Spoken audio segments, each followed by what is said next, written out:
Welcome to Issues That Matter. I'm Cynthia Pooler, and my guest today is Daniel. Daniel, help me. Daniel Butterez. And he's a candidate for Congress. He's in Arizona, and he's here with me to talk about the crisis on the border with the migrants. So, Daniel, explain what's going on. All right. Well, when I started running, I actually went out to the Arizona border because I'm running for the whole southern border in the state of Arizona. The individual who's running that border right now is Raul Grijalva. He's been in office going on 22 years.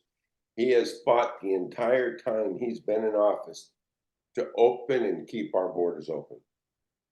So I went down to the border. I've been from Yuma to Douglas 5 or 6 times, all along the border. And I'm not talking the port of entries like most these candidates that are running. They'll go over and do a photo op at the port of entry. I've actually been down to the end of the wall over in Sassabee where they stopped the construction. And when I first started going there were 8 sections of the wall, 20 foot wide, that our government had actually removed.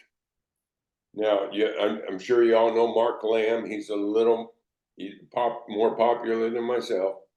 He saw videos I had posted on that, and he sent his son down to investigate to see if it was true. And then he posted that it was absolutely true. Our government had removed sections of the wall. And this is why I'm in such a corrupt county, and why someone like me needs to run, because I was born in Tucson, and I'm a 3rd generation Arizonan, and name recognition is everything. And the Butterez family is very well known in Tucson. So I decided to run to put an end to this insanity. What's happening is the migrants are coming across our border by the thousands. Now, I sent you a video clip showing the pickup where the Border Patrol spends all day driving, and it's approximately 8 miles from the Border Patrol station to the migrant camp, and they spend all their time playing taxi cab driver. Well, these openings in the wall, and this is the scary thing, was to help the migrants come in at different areas.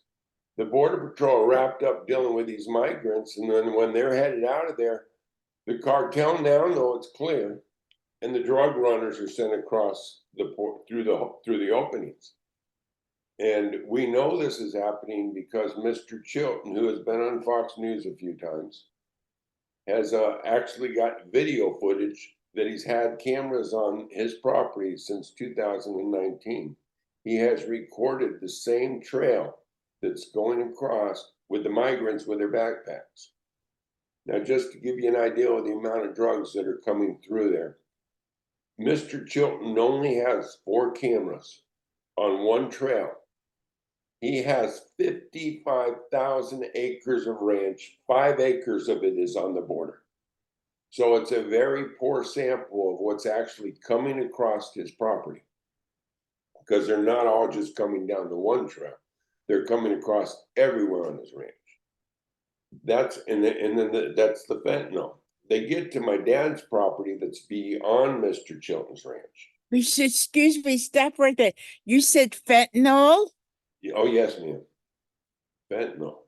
That's killing people all over the place. Absolutely. And this is why the Border Patrol have Narcan with them at all times, because the fentanyl that's coming across the border there is pure. It's uncut fentanyl. And it gets, if a bag happens to have broke and got on one of the backpacks, and one of the Border Patrol happened to pick up the backpack, it can kill them. So they have emergency Narcan with them at all times so that they can give themselves Narcan and save their lives. So the government knows and is sanctioning this drug to come into the country. Is that correct? That's the way it would appear, and I'll tell you why. Mr. Chilton, since 2019, has been giving these videotapes to the sheriffs. He had 2 congressional hearings. I was at both of them. One was in Sierra Vista, where Juan Ciscomani held it, and he had other congressional leaders from around the country come there. That congressional hearing led to the wall being closed at the points, at different ports of entry where they had cut them. The congressional leaders went down to the wall to Sassabee after viewing the tapes from Mr. Chilton, and they closed off the holes in the wall. The end of the wall is still the end of the wall, so now they all have to come all the way to the end and then come down to the camp.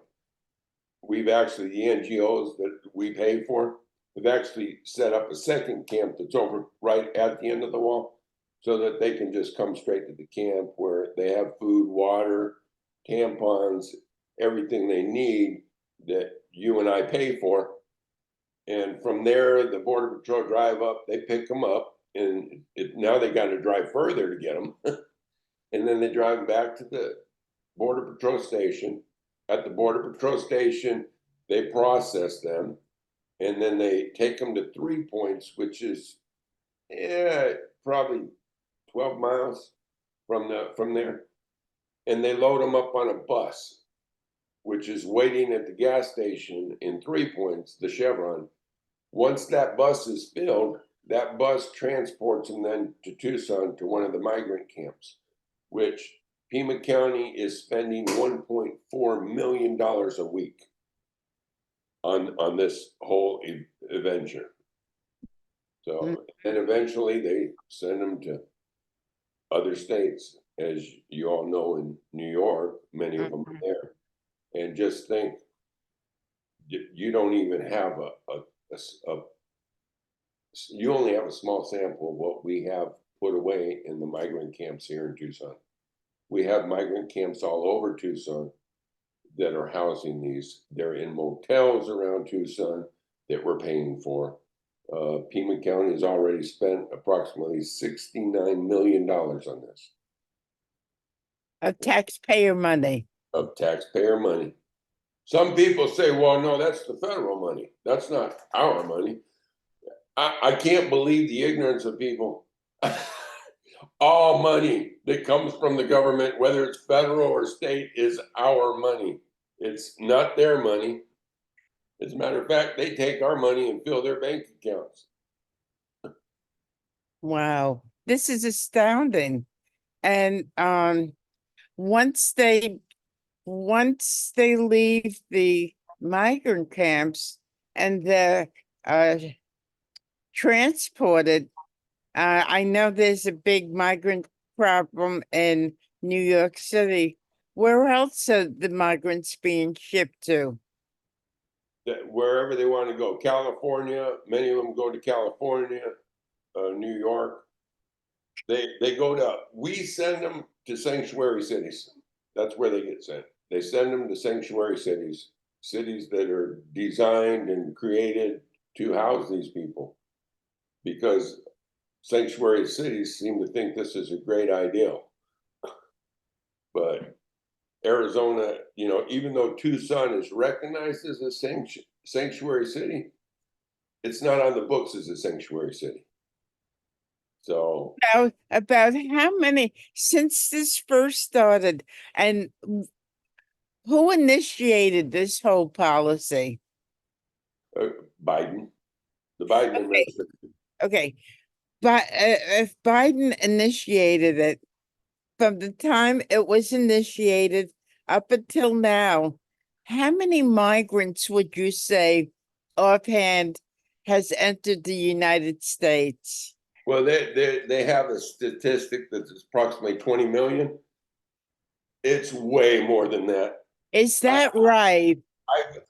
When I look at the videos that Mr. Chilton has, and I count the backpacks on my dad's property, let me tell you, the backpacks that are on Mr. Chilton's video that are on these guys that are dressed in military gear, they come across Mr. Chilton's ranch. They get to my dad's property where they leave all the backpacks, but they're empty at my dad's property, which means they're getting picked up there. And my dad's property is a vacant 10 acres that's vacant in Arivaca, Arizona. And from there, someone picks them up and transports them somewhere else.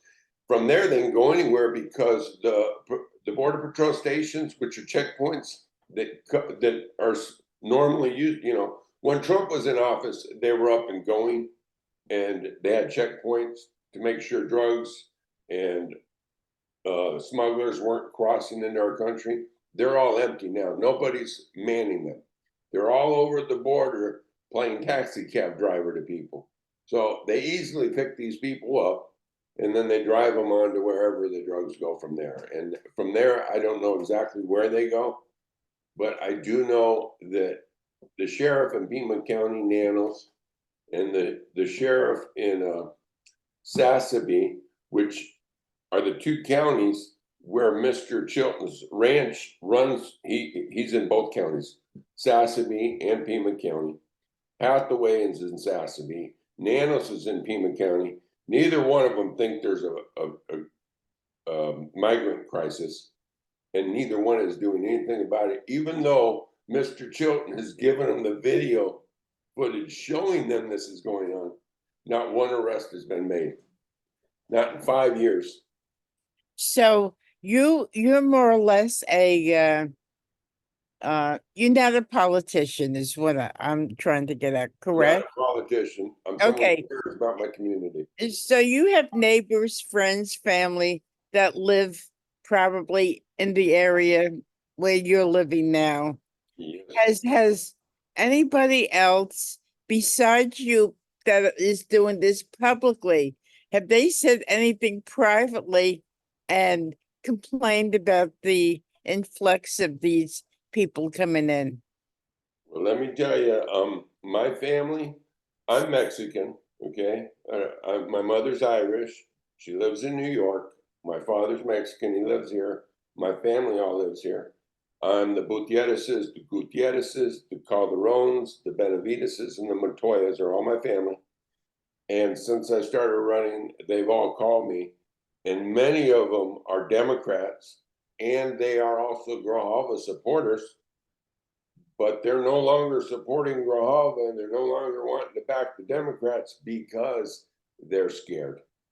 Okay, and this is not a racial issue, though everyone wants to make it a racial issue.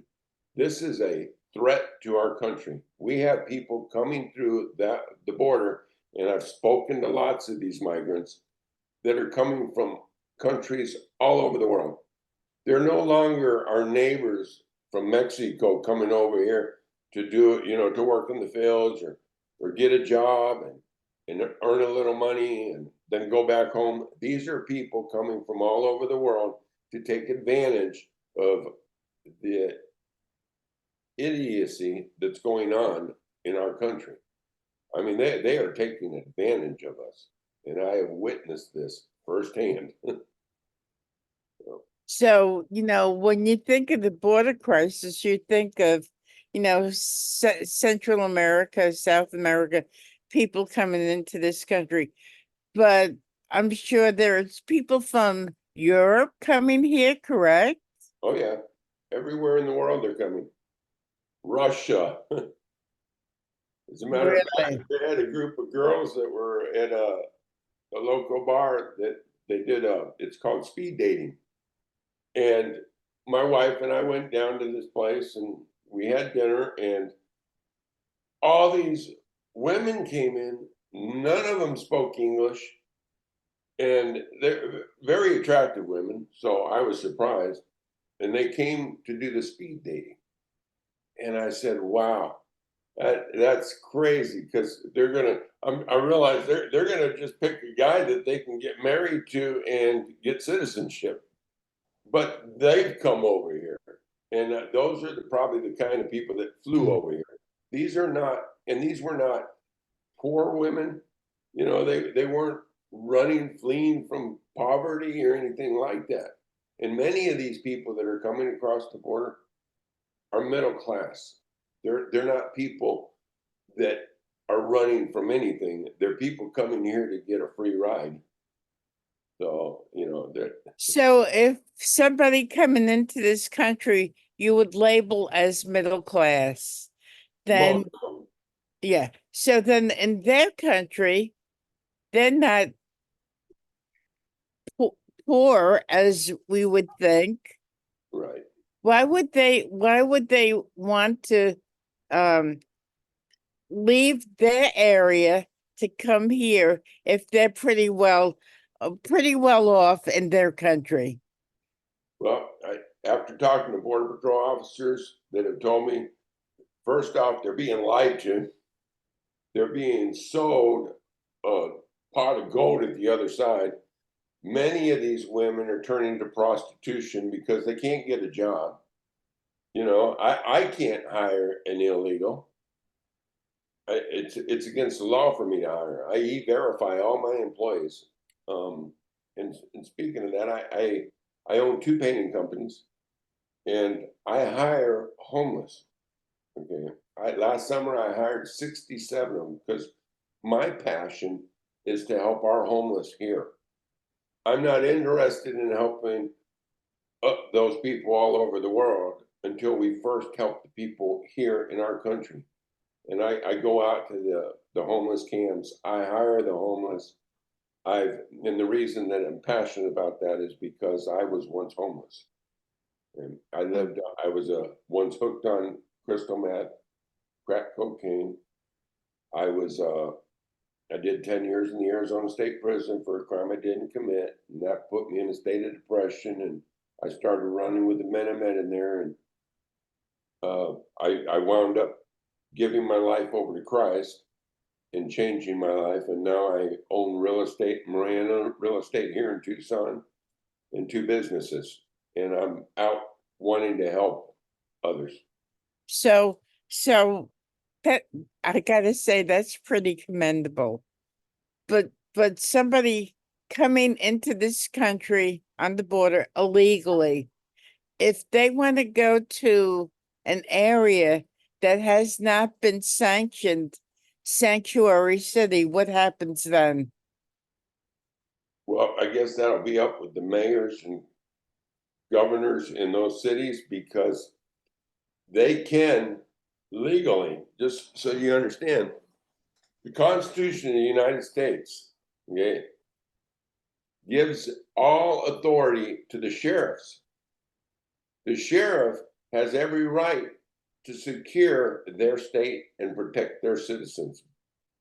And most of the sheriffs aren't doing that right now. And so that's what really needs to be done. The sheriffs across our country need to step up and support the Constitution and enforce the Constitution and protect our God-given rights. So the sheriffs that are not enforcing this, are they doing so because they're lazy or because they've been told not to do it?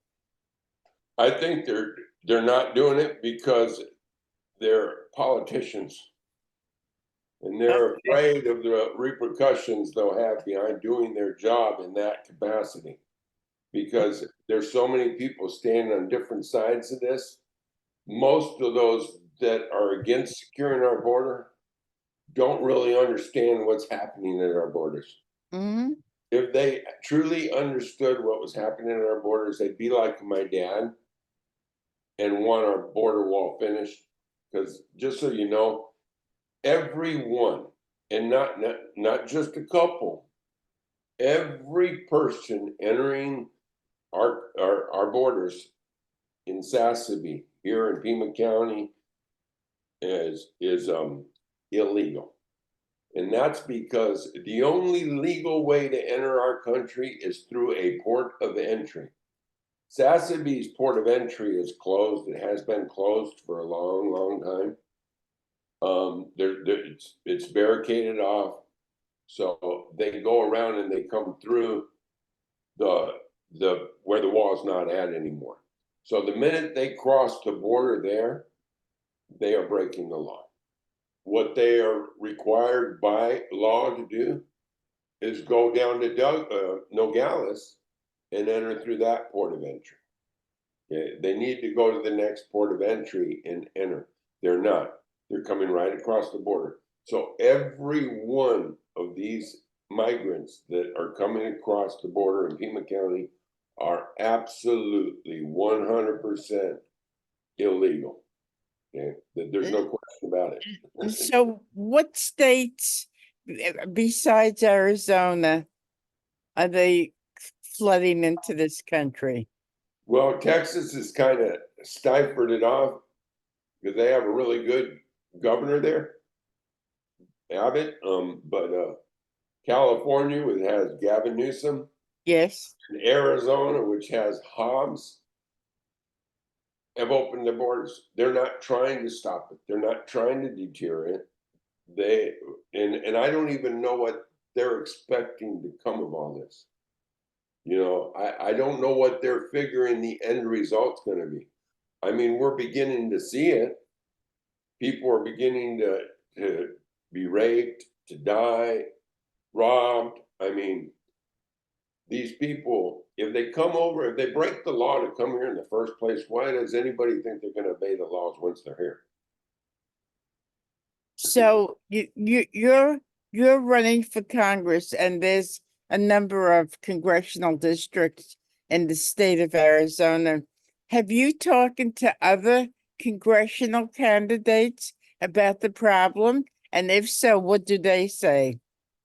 Yeah, I've talked to Juan Ciscomani, Eli Crane, um, a few others that are running now, but those are the ones that are actually in office right now.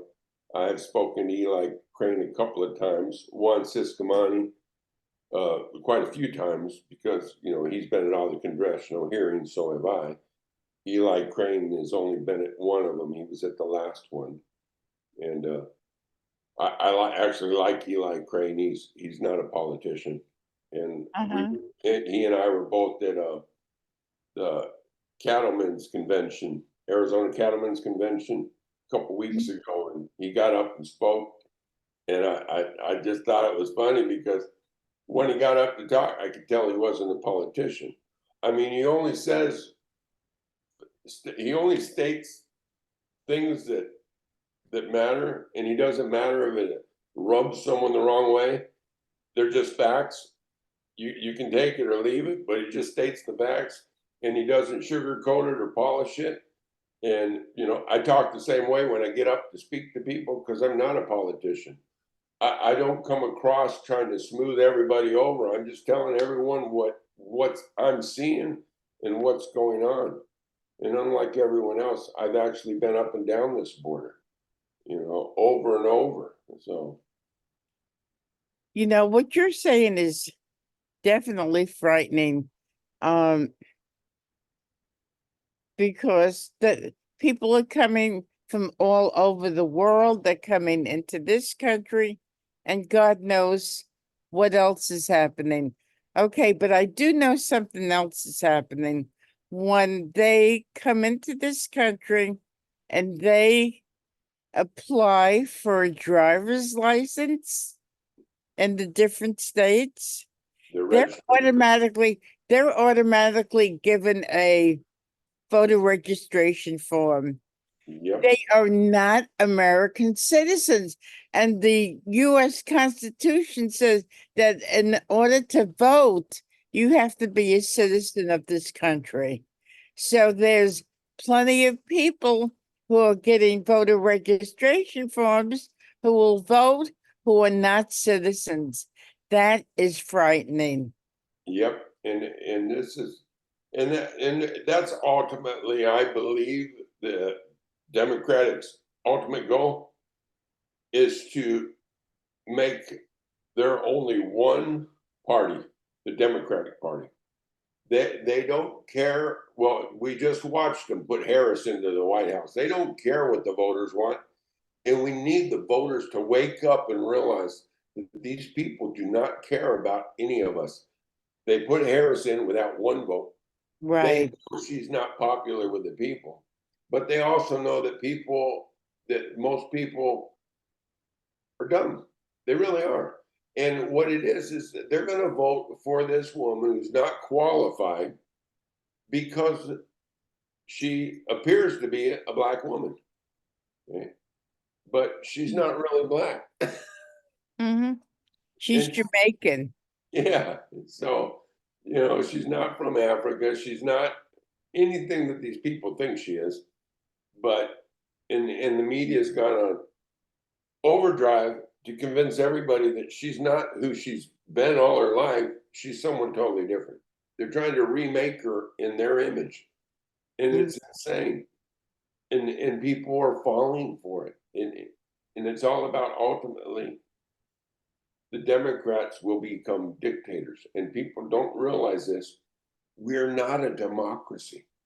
The Democrats keep saying we're trying to save the democracy. Mm-hmm. We're a republic. When all our life we put our hand on our chest, we said the Pledge of Allegiance, and it says to the republic for which it stands. We are a republic, which is why we don't have slavery today. Because the majority wanted slavery, the minority said this is wrong, and they are protected by the Constitution of the United States, and we went to war over it. Had it been democracy, had we been a democracy, slavery would still exist today. And most of these people don't get it. They don't realize. So the person that you're running against for Congress, what's that person's name? Raul Grahaba. Okay. Does he sanction all this? Oh, yeah. He does. He voted with Biden 100% of the time. He has been trying to open our borders for the last 50 years. He first went into office on the school board in 1974. Okay. Then it was in the 80s that he went to the Board of Supervisors. And then in 2000 or 2003, he went on to the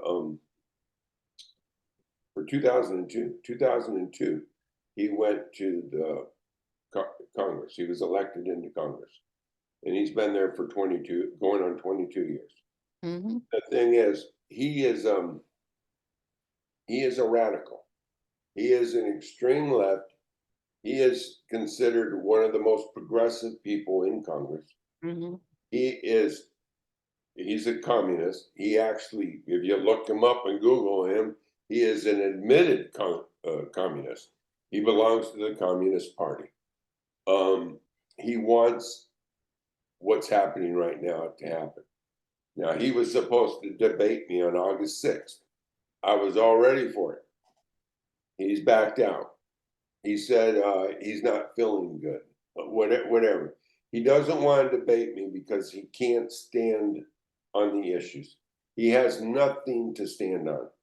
He's now saying that education is the biggest issue impacting Arizona. I agree, it's a big issue. But if you don't look at what's causing it, then you can't fix it. The reason Arizona is ranked 44th in the nation is because thousands of kids come across the border every day to go to school here. No one's paying for those kids. So our financial resources are split up between each child that the state pays in. And we don't have enough financial resources to take care of all these extra kids that are coming in. Mm-hmm. And I don't have a problem with giving a kid an education. Not by all means, not a chance I would have a problem with that. What I have a problem with is why are their parents not paying the tuition? Mm-hmm. That's the problem. Because it's hurting their child's education and it's hurting our children's education. We need them to pay a tuition. If your kids are going to come over here, then pay a tuition. That's where I'm at. And the reason they come over here and go to school is, just so you know, they are United States citizens. Their parents had run across the border, had their children. You and I paid for it, and then they went back to their own country. But their kids now have dual citizenship, and they come across the border to go to school here. So, let's talk about two different scenarios. One, if Trump gets elected and one of Harris gets elected. If Trump gets elected, what will happen on the border? He'll finish the wall. He'll get back to finishing the wall, and we're not going to stop all of this, but he's going to shut it down a lot and start enforcing laws. Basically, all we need to do is enforce our laws. And 30 years ago, people used to be able to come over here and they would become US citizen within weeks. They would get their green cards and be able to work here and then go to their classes, study, pass their civics, and become United States citizens. Mm-hmm. It takes decades now for them to do that. And the reason is because all these people that are running across the border all get court dates. And you're talking millions. They all have court dates. Their court dates are priority over people who are trying to come here the right way.